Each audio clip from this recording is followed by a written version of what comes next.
Thank you, ma'am. Yeah. Yes. Over to Dr. Lata now for the next 2 sessions on case presentation and viva. Yeah, good evening, everyone. Now we have the pleasant duty of having our postgraduates be active for this, the first long case discussion on CA cervix. We have none other than Dr. Shalini Rajanam and Dr. Muralidhar Pai. Dr. Shalini Rajanam is a good friend, and she's also currently the professor and head at AIIMS Rishikesh for the Division of Gynae Oncology. She's also past president of AGOI and so many things. I think to cut short, and she's of course a very great surgeon in gynae oncology, and she is very active. You must have seen in the chat box too. And we also have welcome Dr. Shalini for the case discussion. We also have Dr. Muralidhar Pai, who's professor and head of the department of KMC Manipal. Apparently his daughter is also a gynecologist. He is also a prolific speaker. All of you, he doesn't need any introduction.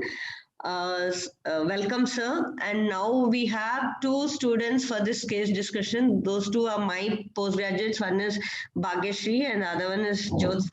Both of them are exam going. In fact, they're overworking thanks to COVID. Over to both of you, Dr. Shalini and Dr. Muralidhar, and I'm sure it will be an excellent case discussion. Remember, postgraduates, we can't discuss everything. This is exactly how discussions go on in exams, not about the entire case discussion on cervical cancer. Thank you. Thank you, Dr. Lata, for the kind introduction. And I think we can I need to thank Dr. Mumtaz, Dr. Kunju Moidin, and Bhagyalakshmi for having me here. And maybe we can start with the case unless Dr. Muralidhar Pai wants to say something. No, we'll straight away start. Thanks once again for the opportunity. Yes.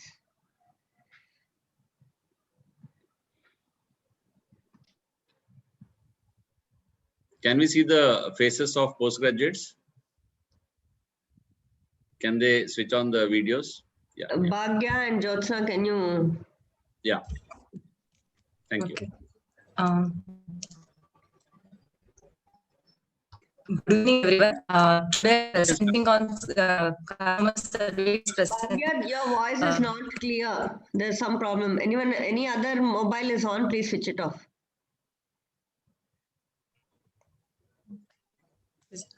My patient particulars, Mrs. ABC, she is 70 years of age, multiparous, last childbirth at 38 years back. She's attained menopause 25 years back. She is homemaker by occupation, belongs to class 4 lower socioeconomic status, hailing from Vanapuram, Tiruvannamalai. She presented to the history of postmenopause. Can I stop you? Don't go so fast so that I can't stop you in between. So go slow. Anything unusual? Anything unusual you see, Bhagyashree, in this?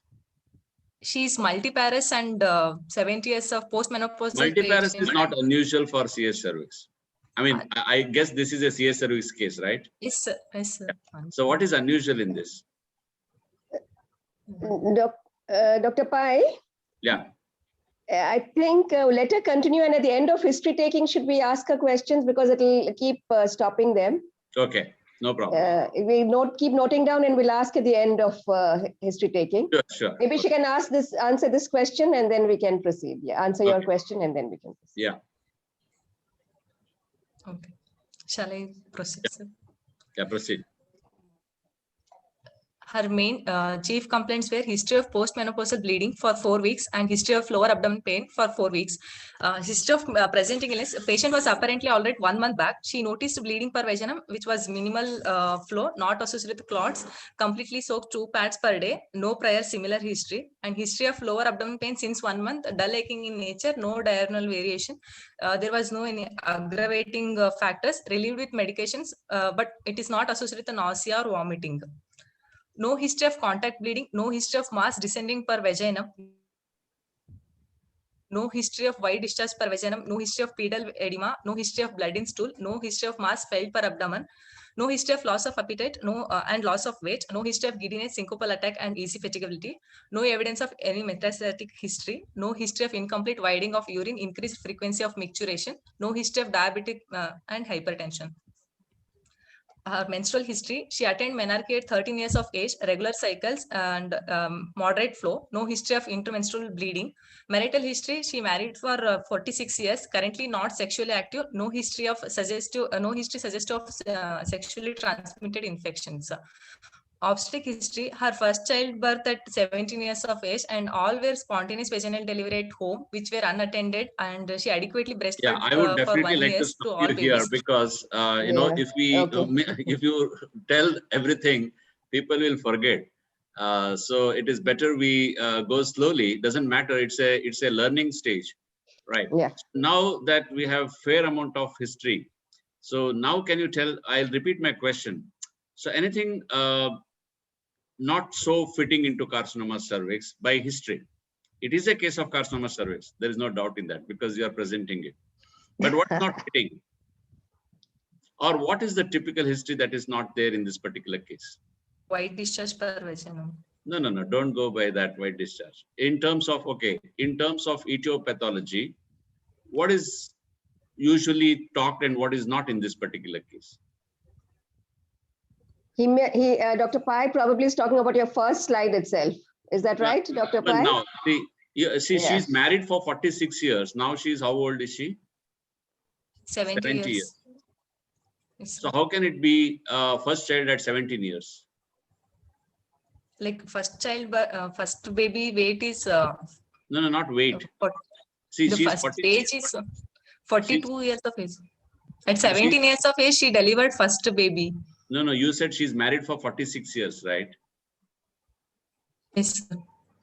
Married yes, sir. She is married for 46 years. But now and she's her first child birth right? at 17 years of her age. Yes, sir. So before marriage, she had a child, is it? At 14 years. But she... No, see, if she's married for 46 years and if her age is now 70 years, she must be married at 24 years. If my mathematics is correct. Didn't give... Am I right?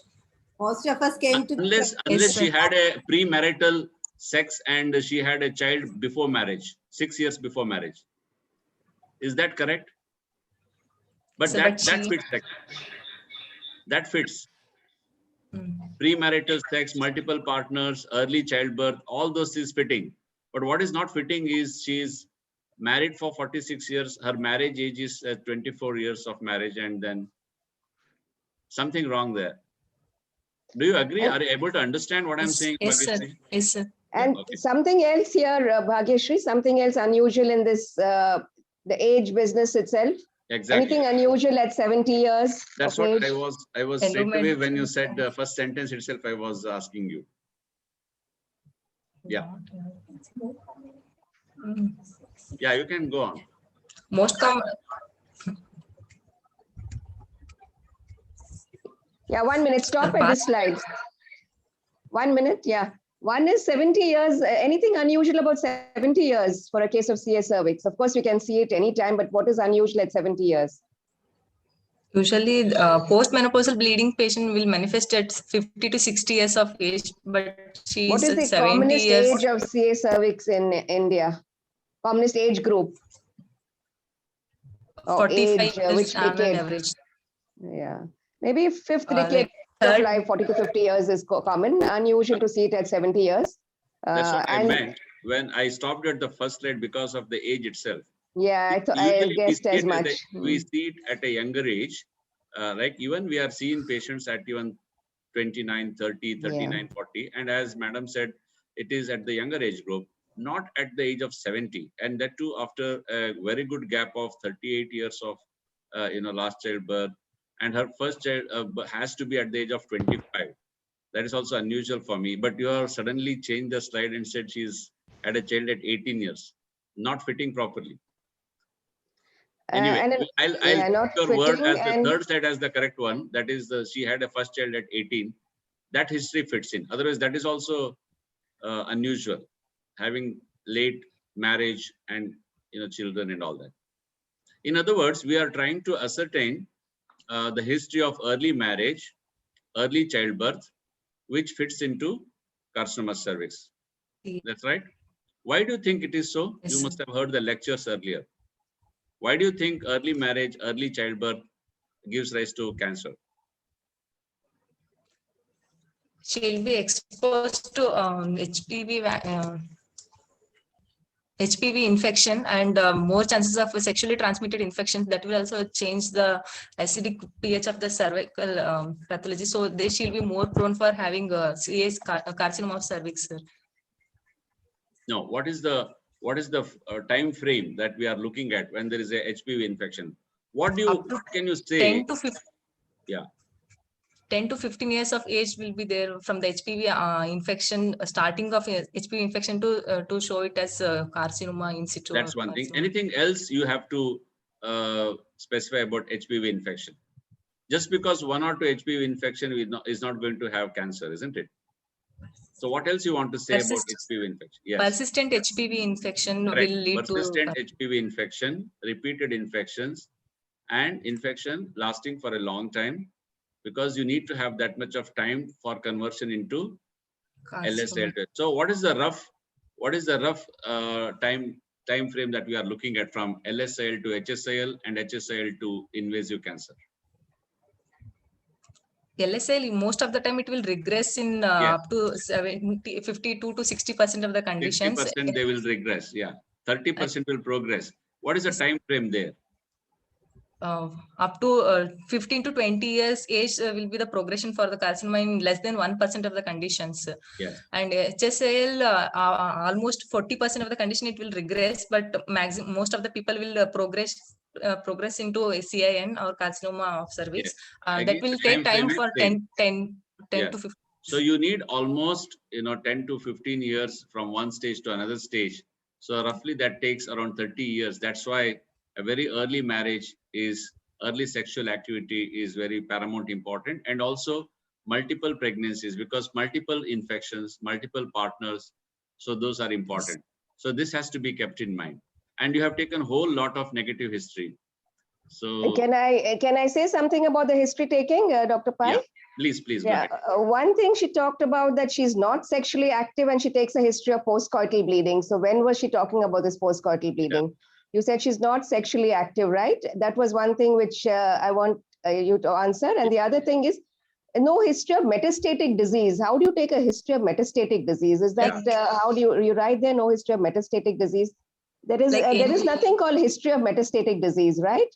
So you explain, why did you ask for postcoital history when she's not sexually active? And what do you mean by metastatic history? Metastatic history is just to rule out any evidence of metastasis, like bone pain, any history of you can mention that, like metastatic history, there's nothing called a metastatic history in history taking. That's something new that you have coined. Okay.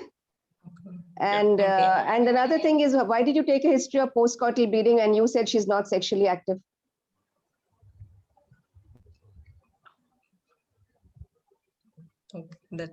See, Bhagyashree, we are trying to just teach you that don't feel offended by our comments. What we are trying to tell you, as well as all the postgraduates who are listening to this, is that, in the exams, you don't know what is the case.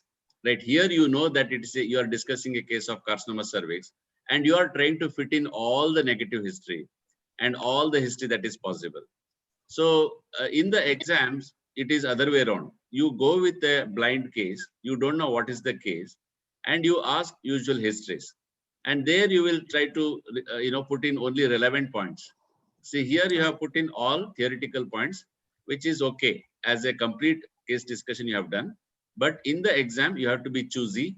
You have to choose your history properly, and you have to see actually what I advise. You have done a good mistake, so that we can teach you as well as everybody, is that whenever you write a case history, after that you read once more, see whether things are fitting in or not. For example, there is a gross mistake of married life of 46 years and the first childbirth at 18 years.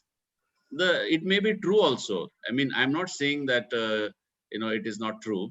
Then immediately the examiner will think that maybe she has got a premarital sex and premarital child and all those things. So don't try to fit in to the case.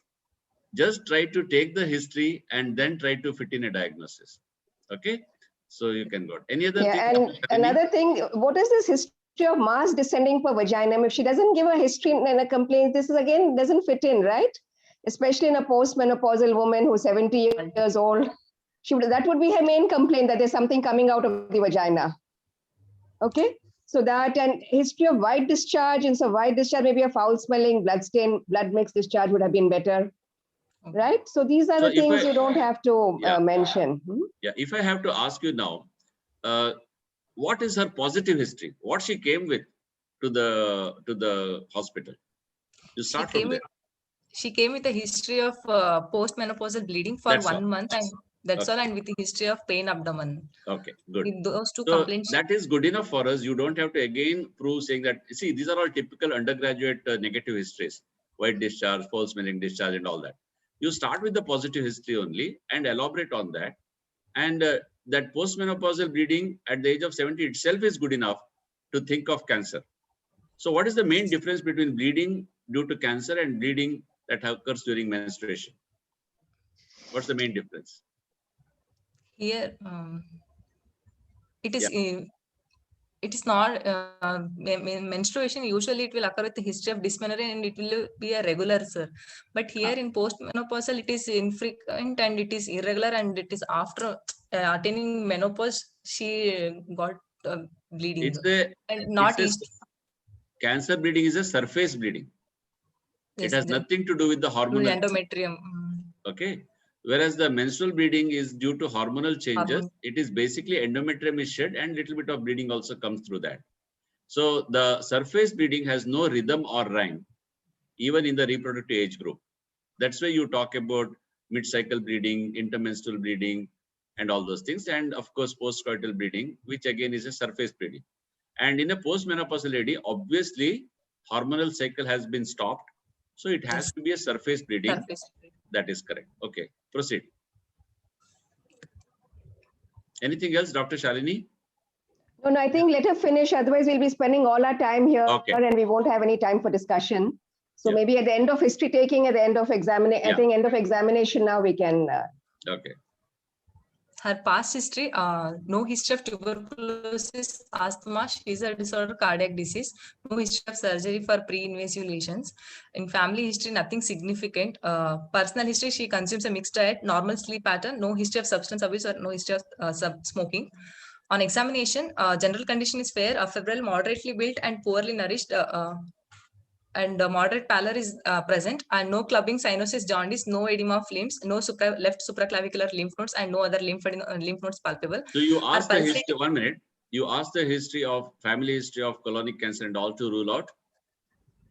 Lynch 2 syndrome, sir. What is that to rule out which cancer? Like it includes the endometrial cancer, ovarian cancer, and so when there is a postmenopausal bleeding, that too so far away from postmenopause, you will first think of endometrial cancer. You are right, rather than carcinoma cervix, unless there is an obvious growth there. So that history will be relevant to rule out endometrial cancer. Proceed. Her pulse rate is 88 beats per minute, regular, and her blood pressure is 100/62 millimeter of mercury, and her BMI is 19.8 kg per meter square. What is your comment on BMI? She is normal BMI actually, and not sick. Is it normal? 18.5 to 22.4 according to our Asian. But it is on the lower side, isn't it? It's very low. Yes. But you said she doesn't have any history of loss of weight and loss of things. So do you think it is only due to her natural thing, or is it due to cancer? Mild contribution from cancer also, sir. But she is not. Cervix does not give rise to cachexia in the initial stages, only towards the end. Okay. Only ovarian cancers and other gastrointestinal cancers will give rise to that. Okay. Go ahead. Bilateral breast atrophic, no spine abnormality, and no thyroid enlargement. Cardiovascular and respiratory system examination didn't reveal any abnormality, sir. And abdominal examination, on inspection, abdominal obesity present. All quadrants are moving. See, this is not correlating again. 1 minute. See, BMI is 19 and abdominal obesity. It's not correlating. Only lower abdominal obesity was there for the patient. Was it lax abdomen or obese abdomen? Huh? It doesn't go. It doesn't correlate, bete. Huh? You have to be very to, careful.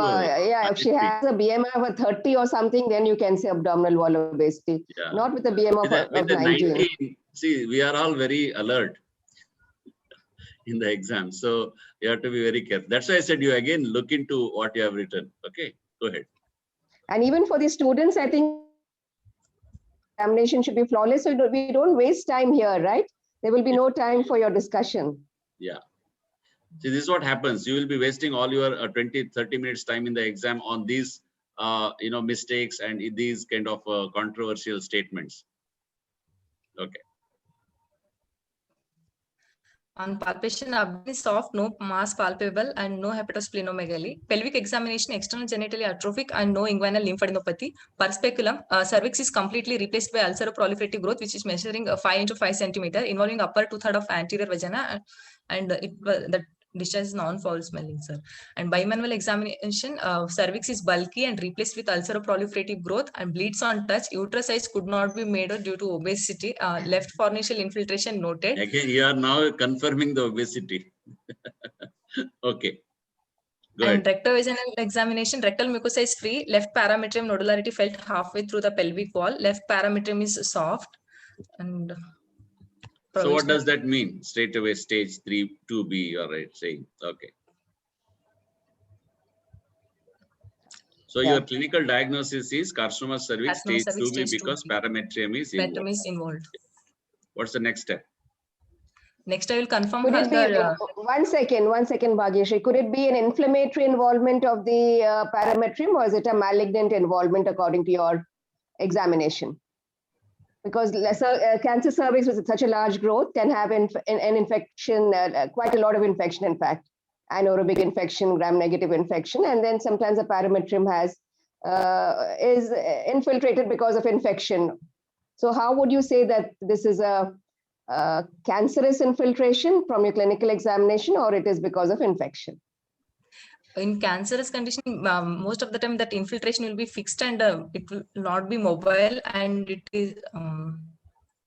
How does it feel? It's fixed and hard, like hard and fixed. It won't be mobile. That surface usually. No, you don't have parametrium, which is mobile, right? Parametrium is never mobile. Yeah. So there are two things. In fact, if you go back to your examination, only go back to the previous slide. So you've said the left parametrium nodularity felt. So once you have some it indicates malignancy. Whereas in inflammation or infection, it will be a smooth infiltration. It will be smooth. It may be shortened. It may be thickened, but it is smooth. So what will you do in that case? Suppose you're examining her and she has, maybe this is a smaller growth, maybe less than 4 centimeters, and you find the parametrium to be slightly indurated, but not nodular.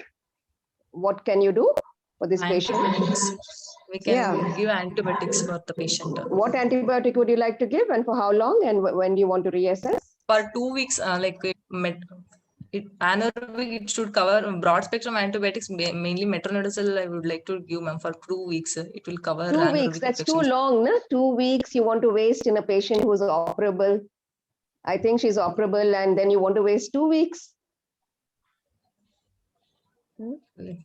Maybe you can assess after 5 days, 4 or 5 days of antibiotics if it is suspicious, because you think that this patient is operable, right? But this case, of course, it is quite staring at your face that it is inoperable, right? And that you'll have to distinguish what is infective infiltration and a malignant infiltration of the parametrium. Okay. What is your next step now? First, I will confirm the diagnosis with the cervical punch biopsy I will take, and I will send for histopathological examination. Yeah, you correctly said cervical biopsy rather than pap smear. So why you are correct? Because when there is an obvious growth is there, then there is no role of pap smear. Very good. What happens? What happens if you take a pap smear? Because in the center of the mass, usually necrotic cells will be there. So we are taking and waste. Yes. Only necrotic cells we will see in the. Whenever there's a growth or an ulcer or an obvious unhealthy area, better to take biopsy straight away. Only apparently healthy cervix, you can take a pap smear. Okay, correct. So, and you take it from the edge, as you said, not from the center, to avoid necrotic area. What is the other advantage of taking from the edge? we can see the margins, whether it is involved or not. That also we can rule out with that. And also they are actively growing, actively growing. multiplying cells. They can easily make out, right? No, Suppose but the how can you see margins? You can't see margins with even if you take a peripheral biopsy. Like- What margins do you want to see? Like lesion margin, like at the edge of the lesion, whether You it is don't comment growing. on lesion margin on a biopsy specimen. Huh? Lesion margins are usually commented on in a hysterectomy specimen, a Hysterectomy radical hysterectomy specimen. So what are you looking at? You have something in mind, but you're not actually saying it correctly. Growing actively, probably what to tell. What to tell? So it is actually between the normal tissue and abnormal tissue. So you You'll can get see both normal specimen, cervical normal tissue and beside it. So abnormal, edge. both easily differentiable, and also you get a actively multiplying cells which will have definitely bigger nucleus. Nucleocytoplasmic ratio is very obvious there. It's easy for them to diagnose. Okay. So now let's say the diagnosis is confirmed. What are the other things you want to do now? Confirmed as CS cervix. Other investigation, like I would like Go to the next do, slide. Move your slides. That's all you have? Okay. Rest of it for discussion. Yes. No problem. So what are the next things you want to do? Confirmation is done. Okay. After that, I would like to send hemoglobin, the total leukocyte and platelet count I want to.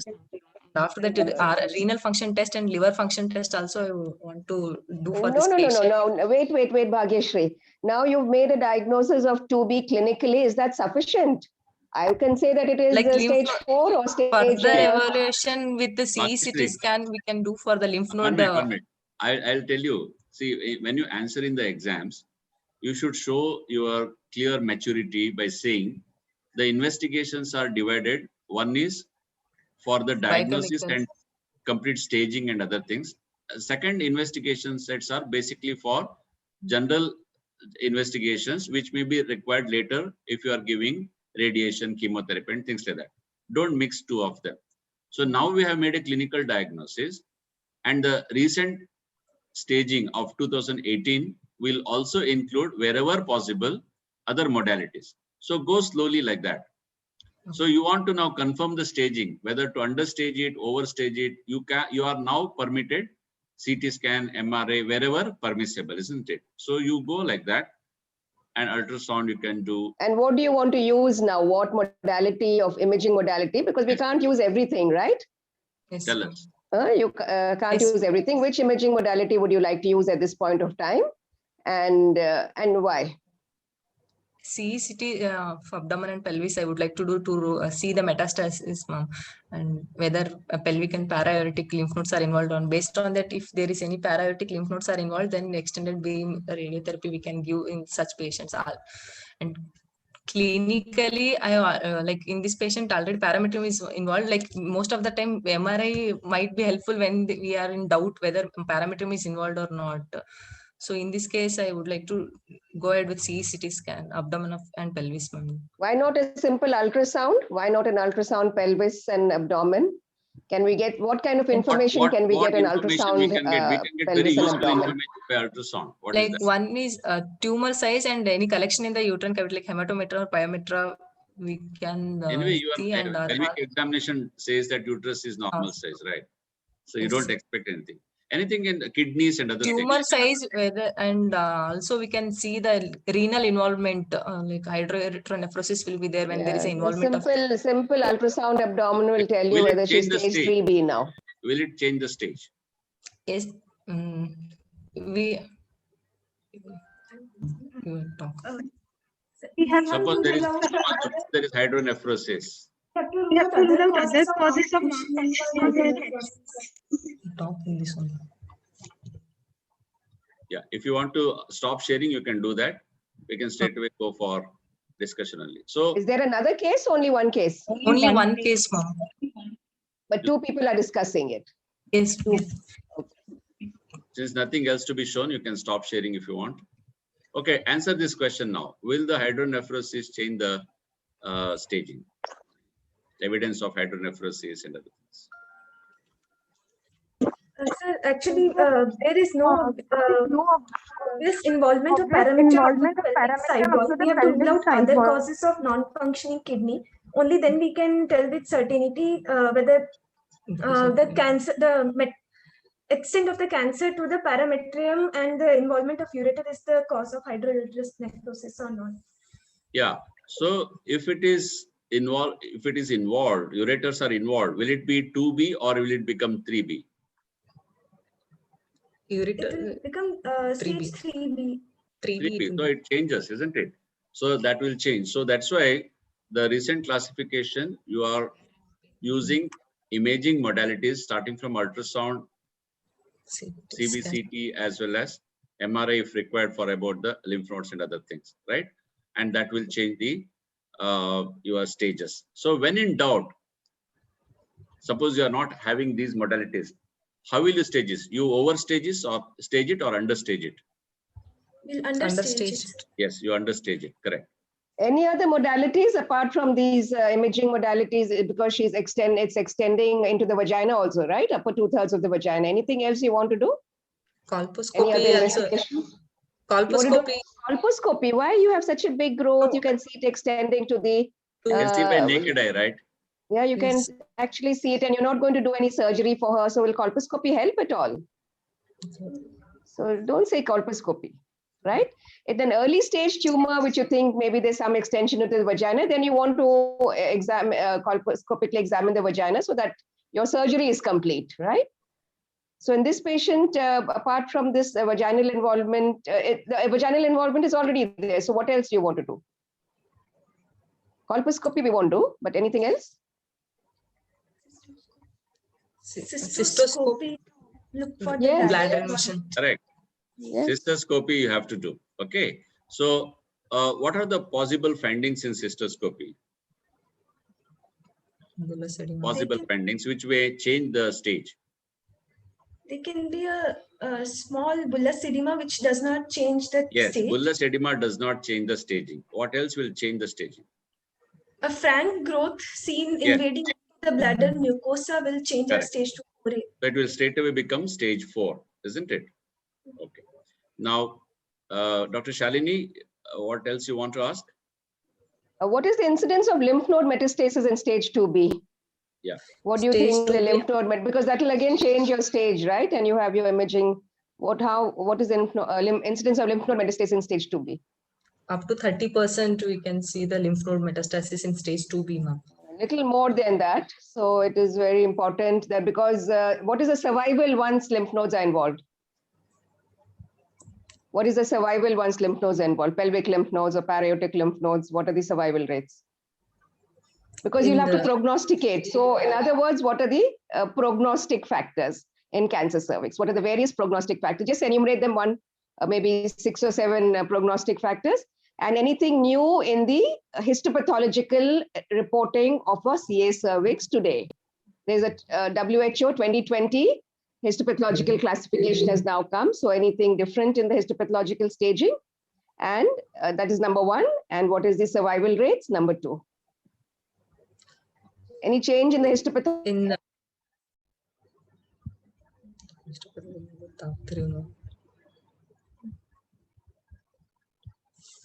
I don't know. Do you know or you don't know? Normally what is given in your institute? You have you seen some reports? Just say some reports, names of some histopath reports. Of keratinization of the keratin pearls. No, so what is it called? Keratinizing squamous cell carcinoma. Give us some A small histopathology. cell, keratinizing and non-keratinizing squamous cell cancer, small cell and large cell cancers. Okay. And did you all hear of the new classification? Histopath?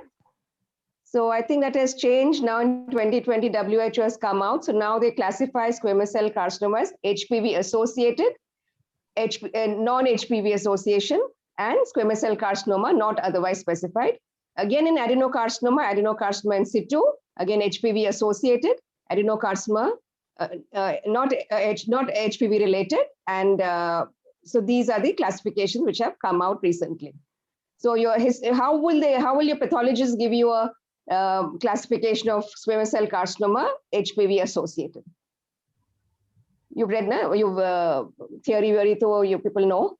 So now you'll have to ask your pathologist to change. Say that this has changed now. Maybe your Dr. Lata and all will look into it. But eventually, maybe 5 years down the lane, we will start getting the newer reports.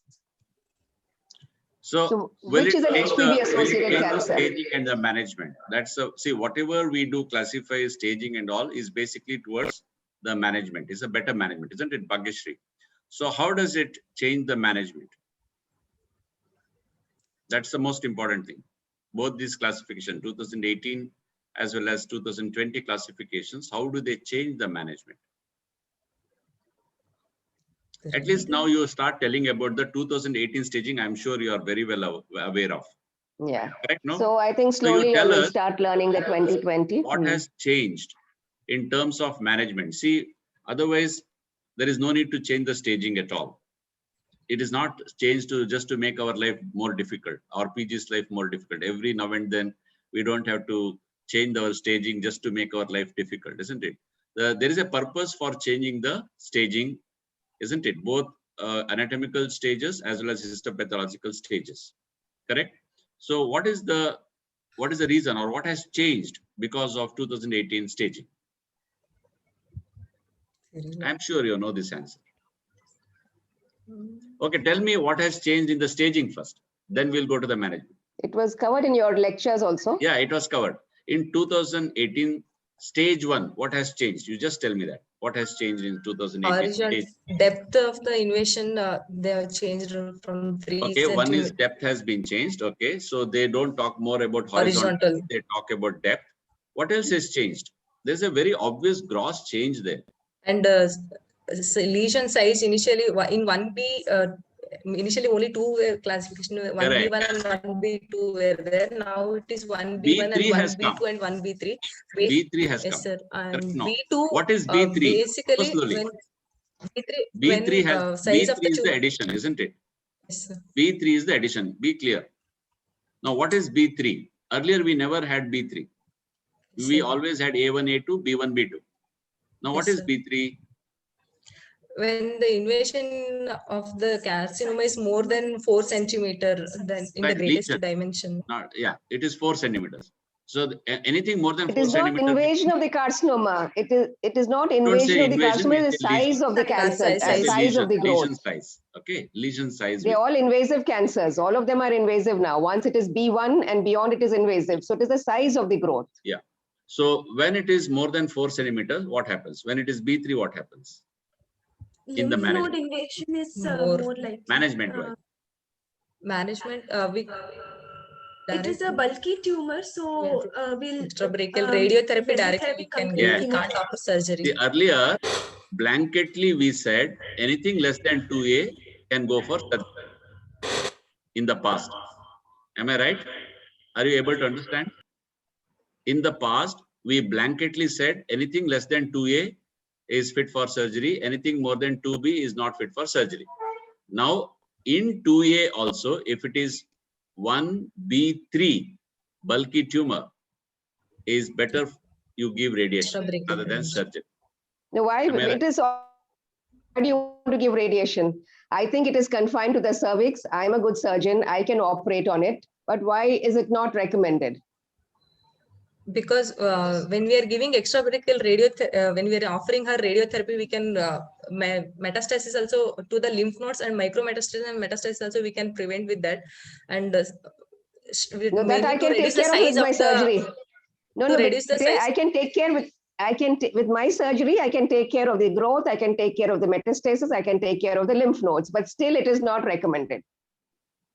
Size of the tumor is actually more than 4 centimeters. No, it's confined to the cervix, right? It's not spread to the parametrium.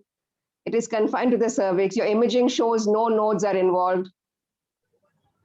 After surgery, if you are based on the prognostic factors, again we have to subject them for radiotherapy. Then enteric morbidities will be more with the radiotherapy. So to avoid, like, we can give first with the radiotherapy. Yeah, so the principle is that anything which leads to multimodality treatment has much more morbidity for the patient.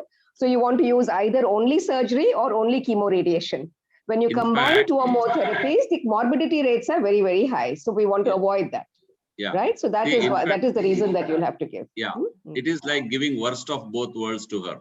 You understand, Bhagyashree? In other words, worst of both worlds. You do surgery as well as you have to give radiotherapy. So Instead what of that, percentage of patients in this 1B3 that I operate on, what percentage will require chemoradiation? I say that I'm a very good surgeon. Imaging shows no lymph node. Patient is very young. She's only 30 years. I don't want to subject her to chemoradiation because of the side effects of long-term side effects of radiation.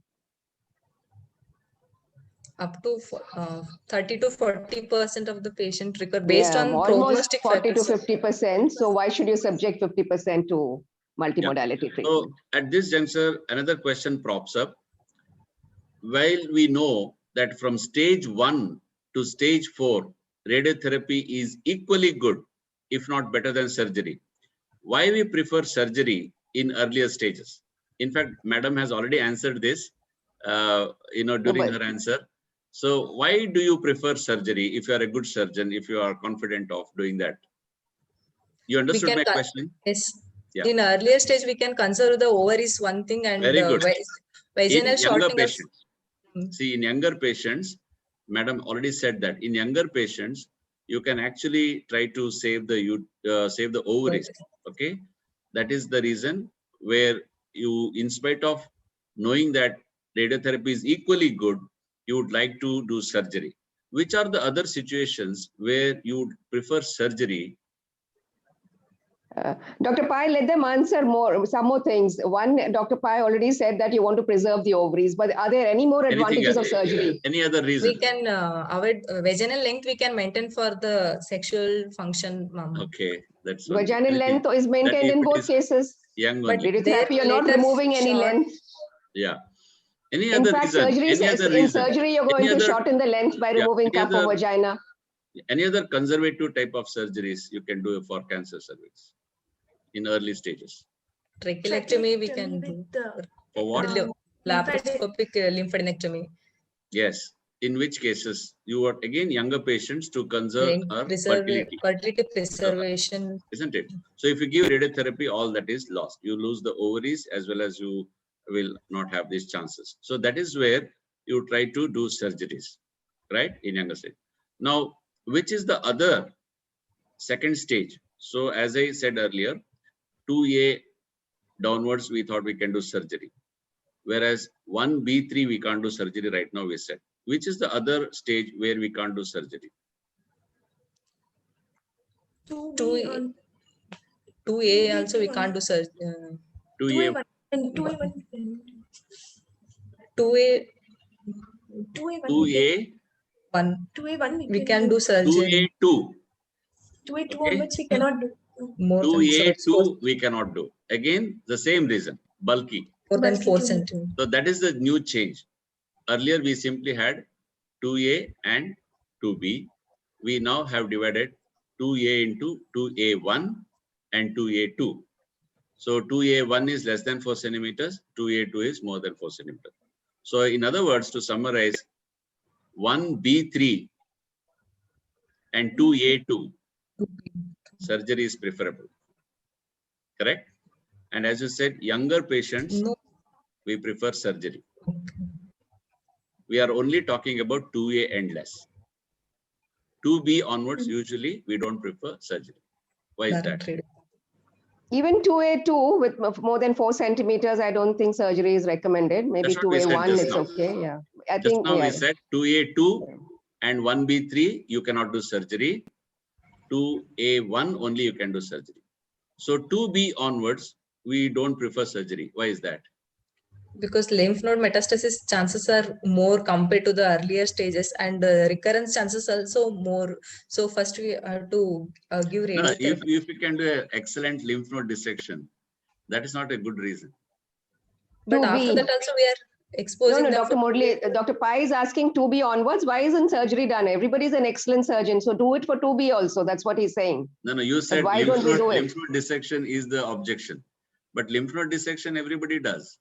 But 2B onwards, we say surgery is not preferable? Why is the reason? Their involvement of para-aortic also more, and we have to give extended beam radiation. We are exposing No, no, no. unnecessary to Now, what The happens? other girl can answer. What is 2B? What is 2B, you tell? upper two-third of the vagina. No, 2B. A parameter not up to the Parametrium, isn't it? See, A is always vagina.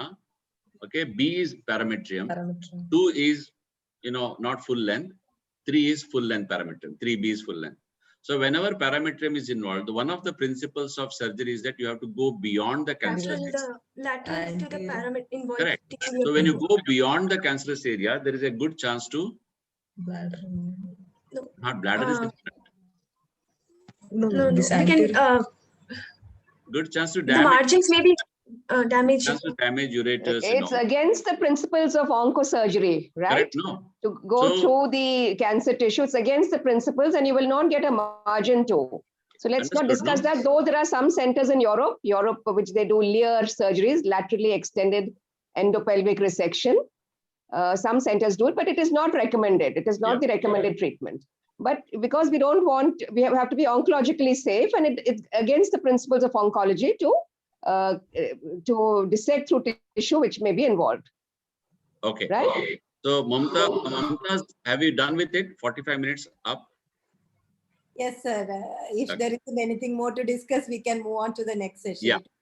Very interesting. Dr. Shalini, anything else? I think it's okay.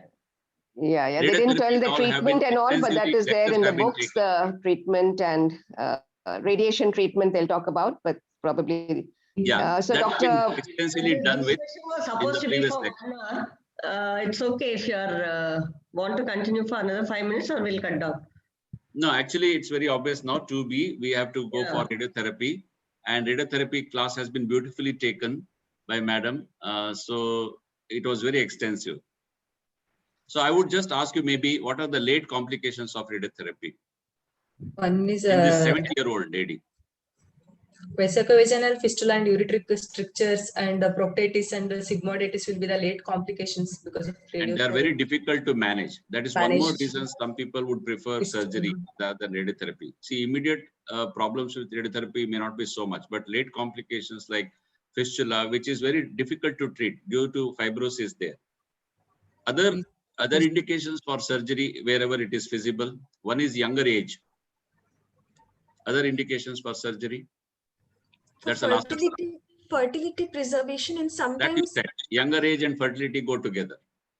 Sometimes it has been recommended as adjuvant surgery after chemoradiation. Adjuvant surgery is one thing. Anything else? I'm talking about upfront surgery wherever feasible. That is less than 2A, barring 1B3 and 2A2. If it is adenocarcinoma, some people prefer surgery, right? And if it is associated with ovarian pathology, where surgery is primary, so we prefer surgery, where we can tackle both ovarian tumor as well as carcinoma. If it is prolapse associated with carcinoma cervix, there also we would prefer surgery, and the special surgery is called Shautas operation, which now we need not do Subodh Mitra's, lymphadenectomy. We can go laparoscopic lymphadenectomy. So these are some of the special situations where you would like to do surgery wherever feasible. I think that's it. Yeah, I think they're running short of time. I saw Dr. Bafna's message that he's that's why he has to leave. Seeing his message, I asked Mumtaz. Yeah. We will thank you. This. Yeah. They presented well, but there are certain points that you'll have to take care of so that people don't stop you during your history taking an examination. That should be flawless. And so much of negative history is not necessary. And again, abdominal wall obesity and BMI, think about all these things. You should be intelligent enough not to write these things, right? And thanks, Dr. Shalini, Dr. Murali. But one small comment, I did see this patient sometimes, even though, many times patients may be thin, but majority of their abdomen, fat gets deposited in the wall. So that may be one of the reasons anyway. But anyway, she should not say it if the BMI is 19. Yeah. It may be lax abdominal wall. So obesity goes against it, right? There are some things we just have to correlate. This is for the PGs. Yeah.